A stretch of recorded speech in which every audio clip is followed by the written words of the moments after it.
I wasn't supposed to be home until tomorrow night. The flight back from Port St. Helen landed ahead of schedule, and on a whim, I skipped the layover and caught an earlier connection. I figured I'd surprise Amber, maybe take her out to that sushi place she always mentioned, but we never seemed to get around to. I wanted to believe that gesture still meant something. That we still meant something. The house was quiet when I walked in. Not the peaceful kind of quiet, though. It felt paused, like someone had hit mute and forgot to press play again. That's when I saw them, small details, each one carving into me like a whisper with a blade. A pair of high heels by the door. Not Amber's. Too tall, too flashy. Then the coffee table, 2 wine glasses, one stained with her lipstick, the other clean and smudged with fingerprints that didn't belong to me. A man's tie slung over the back of the couch like it lived there. I didn't call out. I didn't want to hear her voice until I knew if I could still trust it. In the kitchen, her tablet was sitting on the counter, still lit up. I don't know what made me pick it up, some mixture of instinct and dread, but there it was. A photo. Amber. Smiling. Pressed against a man I didn't recognize. She looked alive. Brighter than I'd seen her in months. That look, that glow, it wasn't for me anymore. I stood there for what felt like forever, not moving, not blinking, not breathing. Then I heard the shower. She walked into the kitchen minutes later, damp hair clinging to her shoulders, wrapped in the blue towel I always stole from her side of the closet. The moment she saw what was on the screen, her eyes didn't widen. Her mouth didn't drop. She just blinked like she'd already rehearsed the scene in her head. "Oh," she said, smiling faintly. That's old. A friend from the theater. We were goofing around backstage months ago." She kissed me on the cheek, cool as ever, then turned away to grab a bottle of water. Like none of this was new. Like none of this mattered. I didn't say a word. Not then. I kept waiting for it to hit me, the anger, the shouting, the dramatic explosion I guess you see in movies or read about on Reddit. But it never came. That night, I just laid in bed next to her, eyes wide open, listening to the rhythm of her breathing and wondering how many times I'd mistaken peace for distance. The thing is, it didn't start with that photo. It started with quiet changes.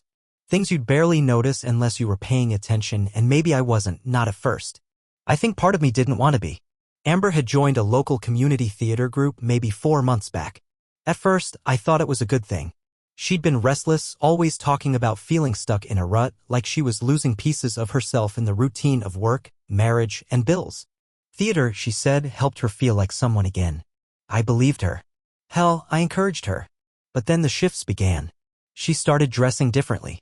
Makeup that used to gather dust in the bathroom drawer was suddenly part of her daily routine. Lipstick, eyeliner, lashes that made her eyes pop in a way I hadn't seen since our early dates. She bought new clothes, tight dresses, heels that clacked sharply against the tile, clothes she used to scoff at when mannequins wore them. Not my style, she used to say. Then it was her schedule. Rehearsals started running later. A couple nights a week turned into most. The director's intense, she explained. We're doing this play justice. There were nights she'd walk in past midnight, her hair a little too tousled, her excuses a little too casual. She'd kiss me on the forehead if she remembered, shrug off her coat, and disappear into the bathroom without a word. I noticed her phone habits changed too. It used to live face up on the coffee table or next to her while she cooked. Now it was always on her, always. It followed her to the bathroom, into the shower, even to bed. She started locking it, hiding the screen when I was nearby, swiping away texts before they finished buzzing. And then there was the silence between us. Not the comfortable kind. Not the kind built over years of understanding each other's presence. No, the silence felt hollow. Empty. She stopped asking about my day. Stopped kissing me goodbye in the mornings. The little rituals that kept us tethered just disappeared. And I let them. I think that's what K*LLS me the most. I noticed all of it, but I still convinced myself it was temporary. A phase. A new interest. Something she'd burned through like every other hobby she'd picked up and dropped over the years. Except this one had a name. And I didn't know it yet, but he was already halfway through our front door. Amber had always been a good liar. Not in a malicious way, just subtle. White lies to keep things smooth. No, you didn't gain weight. I love that band too. I forgot to respond to that text. It never felt threatening. If anything, it was part of her charm, this effortless ability to glide over awkwardness, to keep the air light and undisturbed. But lately, those lies started feeling heavier. Less polished. More like armor. I started noticing how rehearsed her answers sounded when I asked about her day. Same as always. Rehearsal ran long. You wouldn't know him. The sentences came out clean, practiced, but with this undertone of exhaustion. as if the lie was something she had to carry, not just say. One night, I offered to come to one of her rehearsals. It had been months and I hadn't seen a single performance. I told her I missed watching her on stage. She froze just for a second, but I saw it. Her jaw clenched, her hand paused mid-stir over the spaghetti sauce. That wouldn't really work, she said eventually. It's kind of a closed process. We don't allow guests during rehearsals. It messes with the energy. I nodded. Sure. Makes sense. It didn't. Not at all. But I let it go. I let so much go.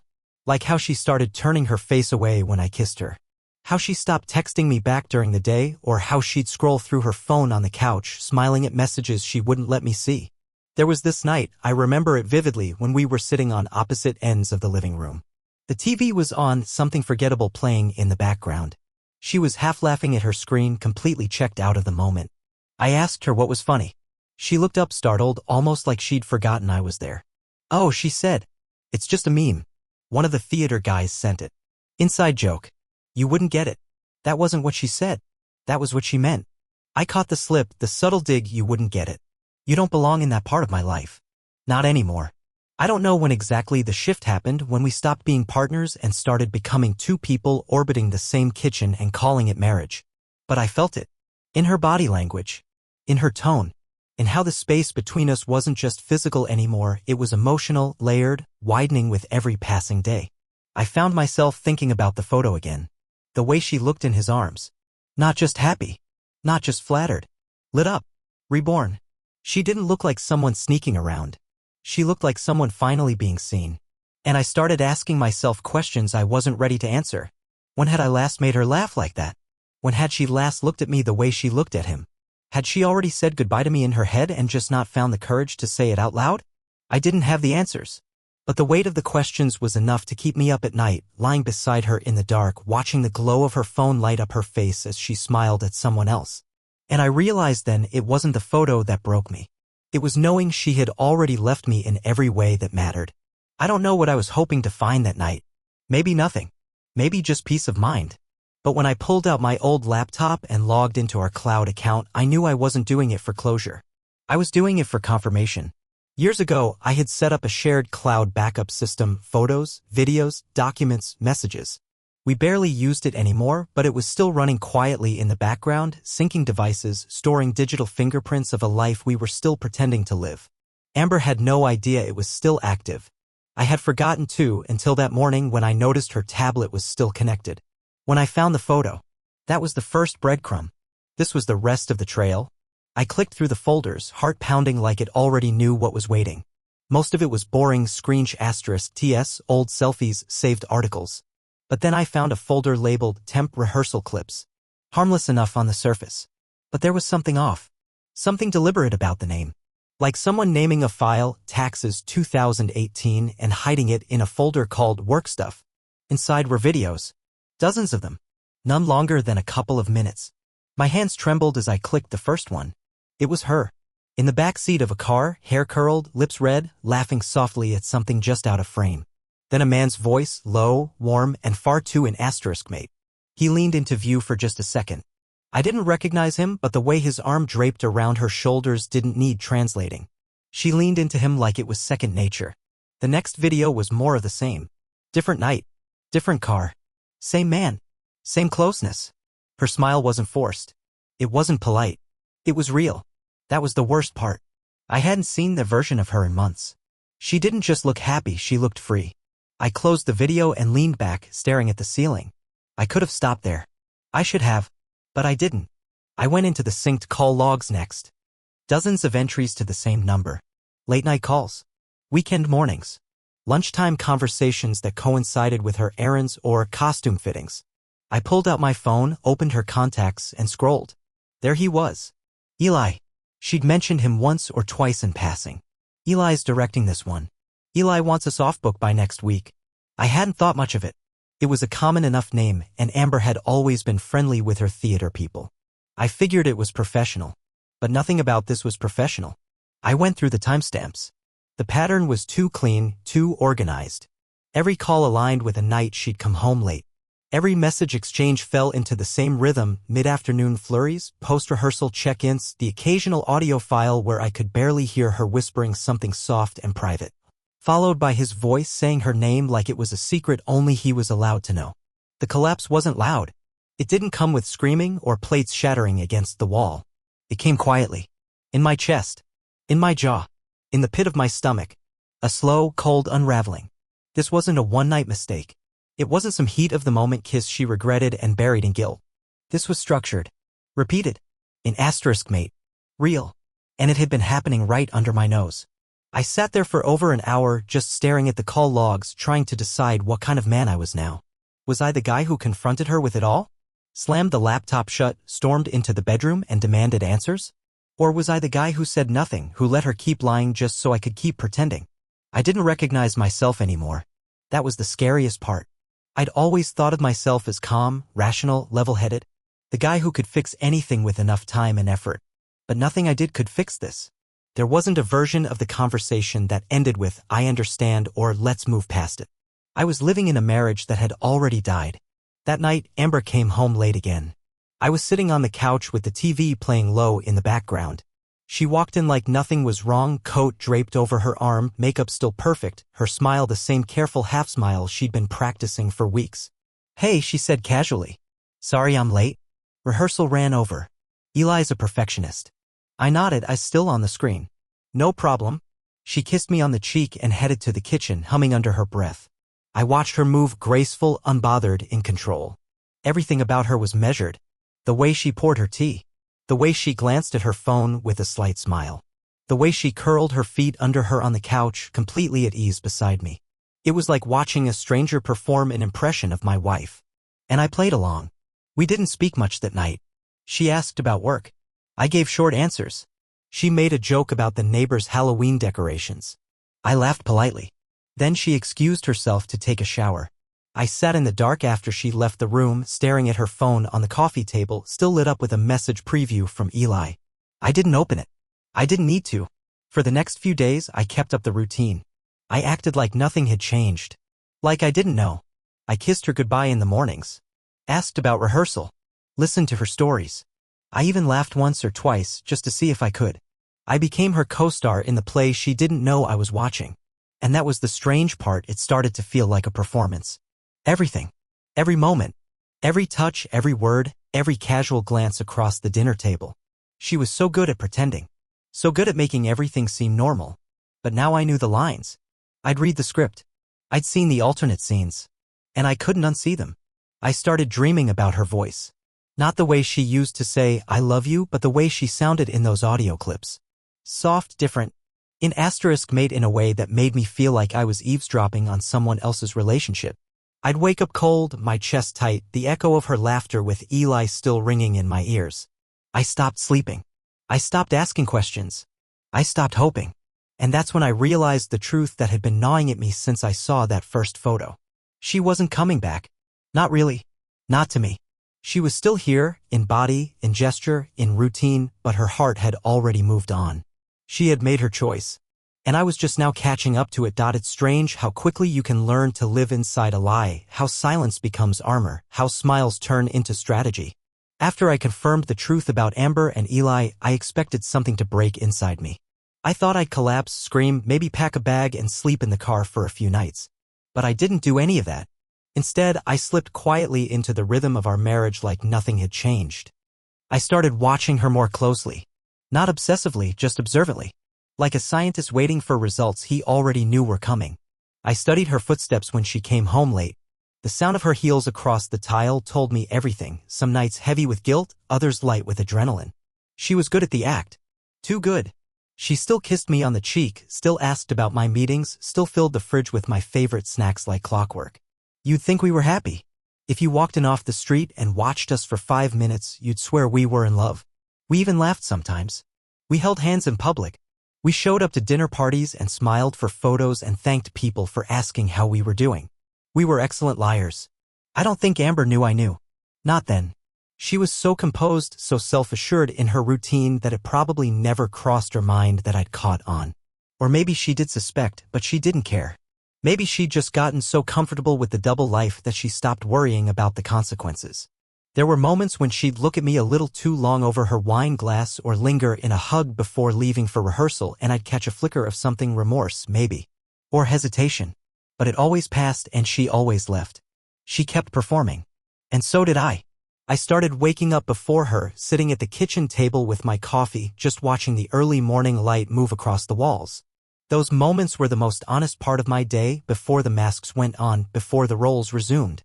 She'd come down the stairs, hair up, gym clothes on, earbuds already in. She'd kiss the top of my head and say, "Morning, babe," like it meant something. And I'd say, "Morning," like I meant it back. Some mornings, she'd sit across from me, scrolling through her phone with a faint smile on her face. I'd wonder who she was texting. I stopped pretending it might be me. It was always Eli. One evening, she made chicken parmesan her signature. She even lit candles. Said she wanted to do something just for us. We sat at the table, surrounded by flickering light, and talked about nothing. Work. The neighbor's new puppy. The weather. All the safe topics that filled space without revealing anything. She reached across the table, took my hand, and smiled like it was 2017 again. I stared at our hands, her thumb brushing lightly across mine, and thought about how she must have held his the same way in some dark parking lot or hotel hallway. The food tasted like cardboard. After dinner, we watched a movie on the couch. She curled up beside me, head on my shoulder, the way she used to when things were real. I even wrapped my arm around her because that's what I was supposed to do. Halfway through, I looked down and realized she'd fallen asleep. Or pretended to. I studied her face, trying to find the woman I'd married. I searched for the version of her that laughed too loud in diners and stole my hoodies when she was cold. But all I saw was someone I didn't recognize. Someone who had built a new world outside our home and only came back to this one for the appearance of it. That night, while she slept, I got out of bed and sat in the living room. Just sat. No phone. No TV. No distractions. I listened to the hum of the fridge and the occasional car passing on the street. And I thought about how long someone could live like this, knowing the truth and doing nothing. There's a kind of madness in pretending. It eats away at your insides while you keep smiling on the outside. You stop trusting your own reactions. Was that real?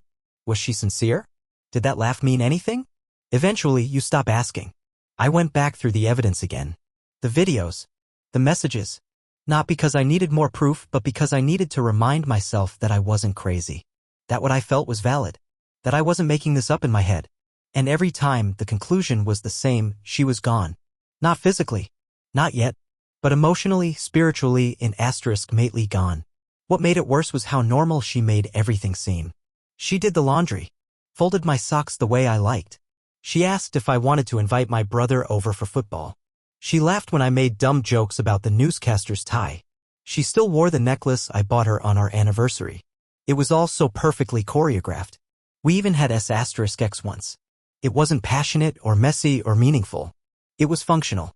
Her eyes never really met mine. She kissed me like she was remembering something, not feeling it. And afterward, she rolled over and fell asleep without a word. I stared at the ceiling, wondering if he knew. If Eli had asked her that night where she'd been. If she'd told him the truth. Or if she wore the same mask for him that she wore for me. The next morning, she made pancakes. I ate in silence while she hummed along to a song on the radio. And I thought, this is what betrayal looks like when it wears a familiar face. This is what it feels like when the person you love becomes a stranger who still knows your coffee order. One weekend, I suggested we go for a drive somewhere quiet, just the two of us. I don't know why. Maybe I was testing her. Maybe I just wanted to see if there was anything left. She said yes. We drove up north through back roads and hills and empty fields. The car filled with soft music and small talk. She smiled like old times, snapped a photo of the sunset, even reached for my hand at a stoplight. For a moment, I wondered if maybe I'd imagined it all. But then her phone buzzed. She glanced at the screen, just for a second, but it was enough. I saw the name. Eli. Her smile faltered. She turned the phone over, screen down, and said, "It's just rehearsal stuff. Don't worry about it." And just like that, the illusion snapped. We drove the rest of the way in silence. When we got home, she thanked me for the day, kissed me on the cheek, and went upstairs to shower. I sat on the porch, watching the sky turn violet, wondering how long I could keep pretending to be okay. Amber didn't cry. She didn't seem conflicted. She lived in this dual reality so comfortably that I almost believed she didn't feel guilt at all. And maybe she didn't. Maybe people like her don't need to lie to themselves because they've already rewritten the story. In her version, she was probably the one who drifted. The one who felt unseen. The one who sought something more. In mine, I was the fool who kept showing up even after the curtain had dropped. She waited until Sunday morning. We were in the kitchen. I was making coffee like always, dark roast, one sugar, same way I'd been doing it since the first month we moved in together. The sun was coming through the window in this quiet, drowsy way that made everything feel softer than it really was. Amber came down in her robe. She lingered in the doorway like someone about to step into a room they weren't sure they were welcome in. "Can we talk?" she asked, voice too calm. I didn't look up from the mug. "Sure." She walked over slowly and leaned against the counter, arms crossed, as not quite meeting mine. "I've been thinking," she started, "and I owe you the truth." My hand paused mid-pour. I glanced at her, and even before she said another word, I knew exactly what was coming. "I made a mistake," she said. Her voice cracked just enough for effect. I let the silence stretch between us. No prompting. No sympathy. I just set the coffee down and leaned back against the sink, waiting. "I didn't mean for things to get this far," she continued. "With Eli. It started during rehearsals. We were working on this scene, something intense, and it just spilled over. I was in a bad place. You and I weren't connecting, and I felt, I don't know, invisible." I nodded slowly, still saying nothing. "It wasn't about him," she added quickly. "Not really. He just happened to be there when I was unraveling." That's what she called it. Unraveling. As if her betrayal was some involuntary collapse. Like a trip and fall. As if cheating was something that happened to her, not something she reached for. "I never stopped loving you, Ryan," she said, stepping toward me. "I swear. I know I've hurt you, but I want to fix this. I want us to try." I laughed. I didn't mean to, it just slipped out. It wasn't joyful. It wasn't bitter either. Just hollow. She flinched, just barely. "Why is that funny?" I shook my head. "Because you said you want to fix this. And all I can think is, you think this can be fixed?" Amber blinked, caught off guard.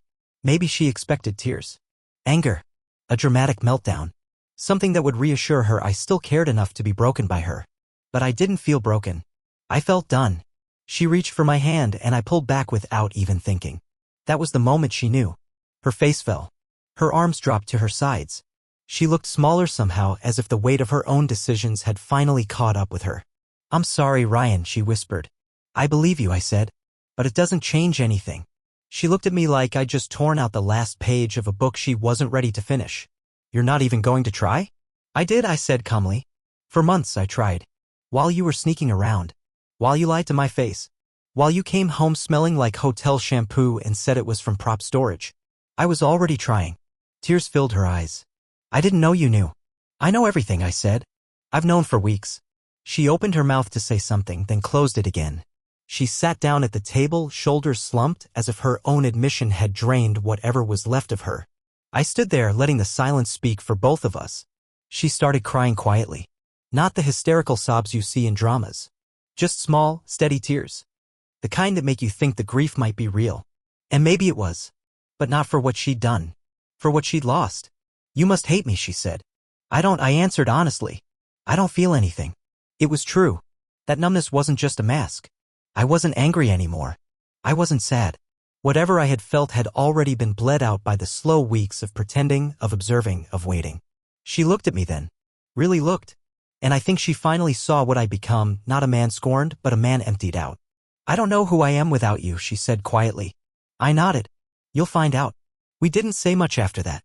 She went upstairs and I stayed at the table. I stared at the half-drunk coffee and thought about how anticlimactic real heartbreak actually was. No screaming, no slamming doors. Just a slow collapse under the weight of too many small betrayals. The next morning I was gone before she woke up. I didn't leave a note. I didn't leave instructions. I didn't say goodbye. I packed what I needed: clothes, my documents, my laptop, a few photos I wasn't ready to give up yet, and left the rest. The house. The couch. The bedsheets we'd picked out together at some discount outlet store 2 summers ago. All of it. Hers. I got in the car and drove without a map.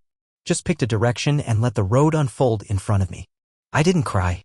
I didn't even turn on the radio. I just let the silence fill the space where our life used to be. By noon, I'd put 200 miles between us. By evening, I had checked into a motel with orange curtains and a flickering porch light. I sat on the edge of the bed and stared at the wall until my thoughts caught up. It wasn't the betrayal itself that had broken me. It was the ease with which she had lived inside it.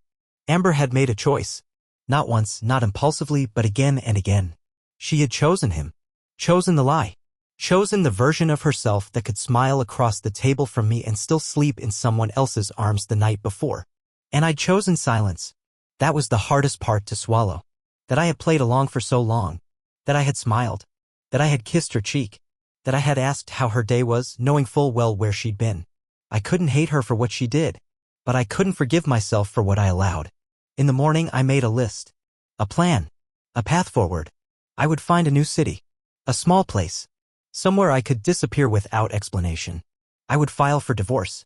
I would gather what I needed to make it clean, quiet, and final. I wouldn't send her flowers on her birthday. I wouldn't reach out on anniversaries. I wouldn't follow her on social media to see how she was doing. She had already let go. Now it was my turn. I didn't need her remorse. I didn't need her tears. I didn't need her promises to change. I just needed space. And for the first time in years I realized I had it. Not just physical distance, but emotional clarity.